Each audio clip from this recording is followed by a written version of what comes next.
things are really intense right now, right? I just had a huge rage fest, just grief and rage and everything moving through me. And I figured maybe some of y'all are going through that too. It's really fucking hard in a lot of ways right now, right? Like, shit piled on top of shit, piled on top of shit, and like, I'm grateful for the shit, right? It's a chance to work through and process, and then like, you get to a point where there's just so much. It's like embedded in your body, and I don't want to feel like shit anymore. So, how do we not feel like shit? How do we get these emotions moving so they can get the fuck out? Or how do we get these blockages of emotions moving so that the emotions can flow through? Because frustration and anxiety and grief, all these heavy emotions, they do really get stuck in our bodies and can get stuck deep in our bodies, creating blockages. So if we reverse that, remove the blockages, then our nervous system can ground and our emotions can flow, and we can have an easier time processing them. Or it might be hard at first, and then it gets easier quickly. And more quickly the more that we work on it. So the key is to regularly release those blockages, release that deep tension that holding on to emotions can cause. And then from there, we can process the emotions and work through deeper layers, and then eventually get to a place where maybe we still have some layers left, but overall we're feeling pretty solid in our body, and we know when that tension is starting to come back in, and we can use those same techniques to prevent the tension from coming in the first place.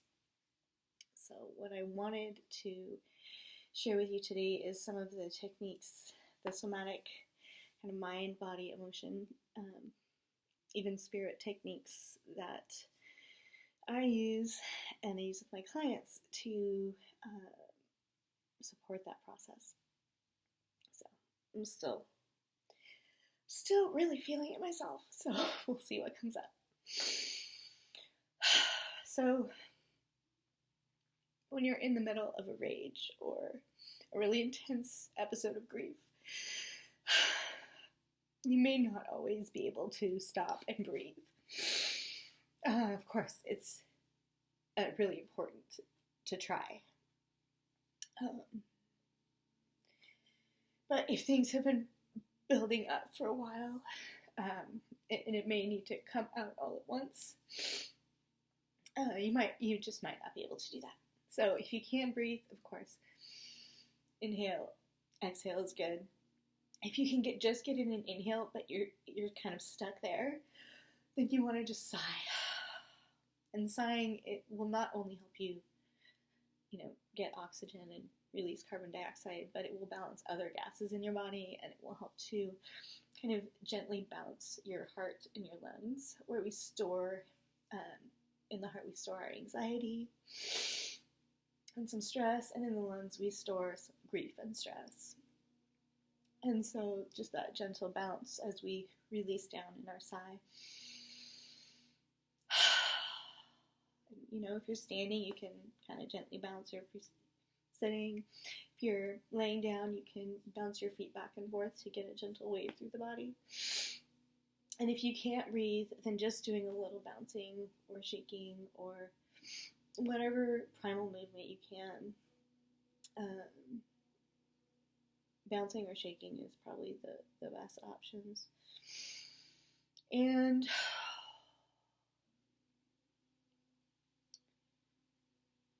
so when you're in the middle of a rage, it's really about allowing the rage to come out while not allowing it to overwhelm you or to overtake you.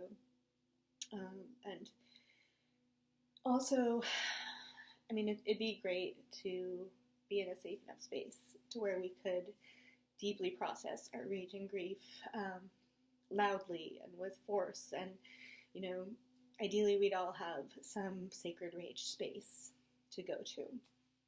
But if we're stuck in quarantine, we likely don't have that.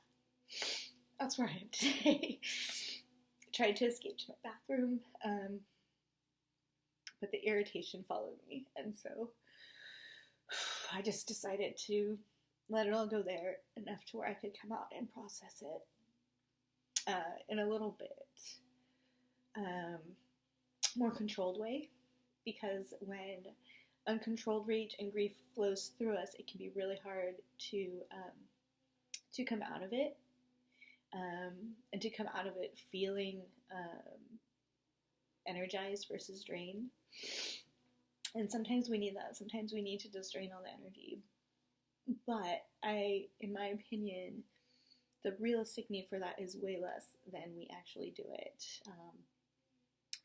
When we learn to work with energies and heavy emotions and light emotions and transmuting energy, we can really learn to keep our nervous system in a state of balance, so we don't need as much of that high and low. If we feel tension building, if we feel an internal stress building, we can use our techniques to move through it. And sometimes the situation just doesn't allow for that, so it will start to build up. But, we try to get to it before it becomes an intense session of rage and grief, until we can get to a safe space for release. So if you feel like you maybe don't have quite a safe enough space to release some tension from stress and rage and grief that's building up, you can start with some of these exercises to just kind of open the pressure valve a little bit. One thing that we can do if we feel a lot of heat rising and we feel like really aggravated is to pinch the top of the ears with your nail. And, should be pretty tender. We actually often will prick these to bleed in acupuncture for high blood pressure. So it's really releasing a lot around the heart. And we don't need to bleed it to get the effects, although for very severe cases, it's highly recommended. But obviously, we can't do that at home, so we're just pressing and holding for about 10 seconds and releasing. And you can do both sides if you need. You can do, one side repeatedly.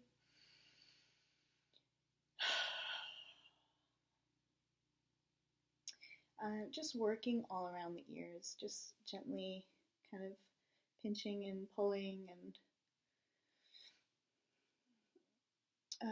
you can gently pull the earlobes. The earlobes are kind of reflexology for the head, so just releasing the pressure. So sometimes we have pressure that will build up, feeling like it's pressing on our skulls. And that can be due to the connective tissue in our head just being so tight that it compresses everything. In that case, gently pulling the earlobes up the spine of the ear.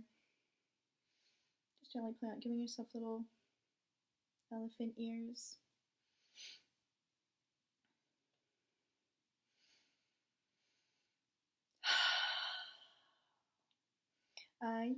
Massaging the face and jaw can be helpful afterwards if you have some tension built up. So maybe you did some vocalizations or yelling and you felt a lot of tension build up that you weren't able to release.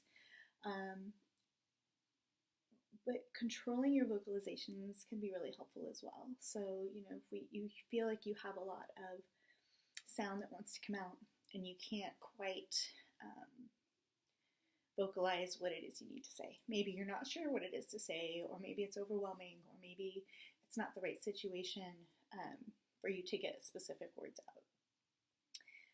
In that case, you can intuitively vocalize, meaning just let whatever comes out, or you can do a focused vocalization where we can focus on different parts of the body using higher or lower tones. So lower tones will get lower into the body, like the pelvis.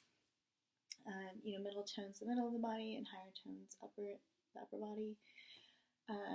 When we combine bouncing and shaking with breath work and vocalizations, it can move a lot of stress that is built up internally.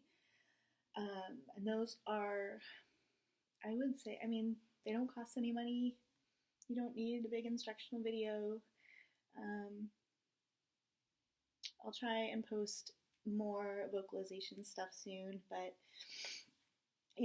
I would just do get that grunt, groan, growl if you need to get that root chakra open back up. Sometimes when we are afraid of expressing our emotions, or we have it's not a safe space, sometimes our root chakra will contract, and that can make it difficult for energy to circulate around the body like it likes to. Maybe if you're feeling grief, it's more of a wail, like your sadness. Let your sadness come out as a sound. And the reason we want to do this, it's not to prolong our grief or our rage, and to become immersed in it. We vocalize to honor. We move the energy to honor it, because that is what emotions like to do, is they like to flow and move through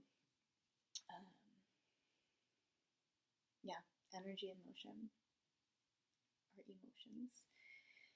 And so whatever we can do to get that moving and move it out. Now, once we've shaken up our insides a little bit, oftentimes when we're feeling a lot of angst or anger, the tension will start to expand out into our arms. And we might find ourselves slamming doors or throwing things. I've broken a couple blenders when I was younger by my anger coming out through my hands. And that's because our heart pathway, our heart meridian, we have a lot of inflammation in the chest from heat, rising, that inflammatory aggravation. There is a pathway that runs through the arm where that irritation, that heat will flow through, and it will come out as movement. And so if you find yourself heading towards that type of energy, you can work with it by doing more of a hard movement, shaking some of that energy forcefully out through your hands. Of course, we can always do bouncing and shaking with our arms and legs, and that's a good place to go if it's mild or you're in recovery. But if you're in the middle of it, you have a lot of physical stress built up, physical tension built up, that's showing itself through arm movement, then you want to do something a little more forceful. Axe throwing, yoga pose is, lifting up and then swinging down. I'm not going to do it because you can't see it anyways, but really, as long as you don't have an injured back, and you make kind of draw in your core, your girdle all the way around front to back slightly, it's a pretty safe exercise to do. You just have your feet a little wider than hip distance, and lock your hands, swing up, and then let yourself swing down with a little bit of force. You can do chopping motions. So I like to wind. So we're winding, we're front loading the muscles, and then let it slam down. You can press your arms out to the side. You want to do it relatively gently, almost like a flick. You don't want to jar your shoulders too much, so I'm just flicking from my elbows. What else? Yeah, lots of flicking. Flicking is great for getting the heat that is really pushing through from that internal aggravation. You can also press the palm of your hand. One of my acupuncture teachers called this the spa point, and he he said that was because it released that trapped heat so that after pressing it, we could relax and breathe again, and we felt more like we had been at the spa versus being stressed out. You can massage the middle fingers. The middle finger obviously is a sign of repressed heat. We see a lot of, the classic New Yorker flipping people off, or cabbie flipping people off. It's that trapped heat coming out. This is the heart and the pericardium pathways here. And the pericardium pathway takes the brunt of the heat, so it tends to come out that way. So vocalizations, breath work, primal movements, flicking or shaking energy, twisting can be great, especially for recovery. You can kind of flick and twist a little bit too, as long as your belly or your girdle is pulled in gently to support your back and your spine. I don't tend to like screaming in pillows. Screaming doesn't feel good to me, just like a scream, but if you do want to do a loud vocalization, you could muffle it. Those are the things that I would start with. Finding someone that can listen to you vent reflectively without trying to tell you what to do or how to handle it. But that's a gift.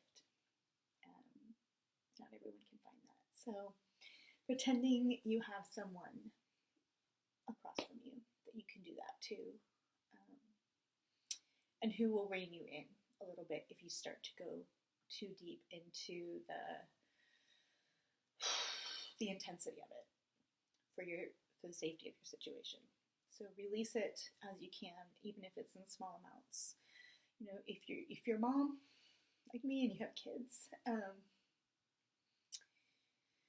maybe plan out a time to allow yourself to process some of it. I think traditionally, we've got the stereotypical mom with a glass of wine.